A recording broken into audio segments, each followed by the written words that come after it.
There is such a thing as an historian of mathematics. Here is a nice opening-type quotation from one such historian in the 1930s. One conclusion appears to be inescapable. Without a consistent theory of the mathematical infinite, there is no theory of irrationals. Without a theory of irrationals, there is no mathematical analysis in any form even remotely resembling what we now have. And finally, without analysis, the major part of mathematics, including geometry and most of applied mathematics as it now exists, would cease to exist. The most important task confronting mathematicians would therefore seem to be the construction of a satisfactory theory of the infinite. Cantor attempted this. With what success will be seen later. The sexy math terms don't matter for now.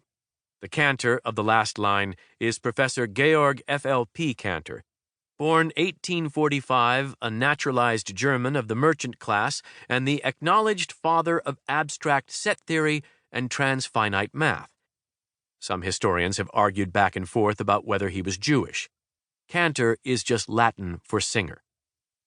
G.F.L.P. Cantor is the most important mathematician of the 19th century and a figure of great complexity and pathos.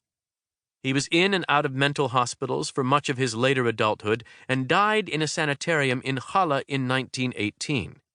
Halle, a literal salt mine just upriver from Leipzig, is best known as Handel's hometown.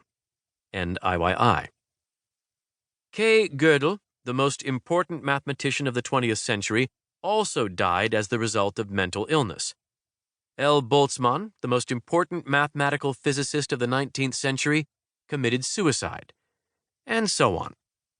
Historians and pop scholars tend to spend a lot of time on Cantor's psychiatric problems and whether and how they were connected to his work on the mathematics of infinity.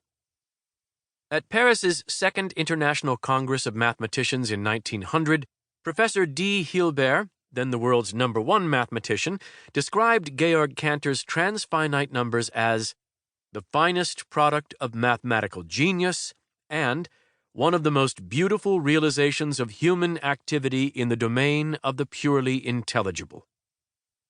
Here is a quotation from G.K. Chesterton. Poets do not go mad, but chess players do. Mathematicians go mad, and cashiers, but creative artists very seldom. I am not attacking logic. I only say that this danger does lie in logic, not in imagination. Here also is a snippet from the flap copy for a recent pop bio of Cantor.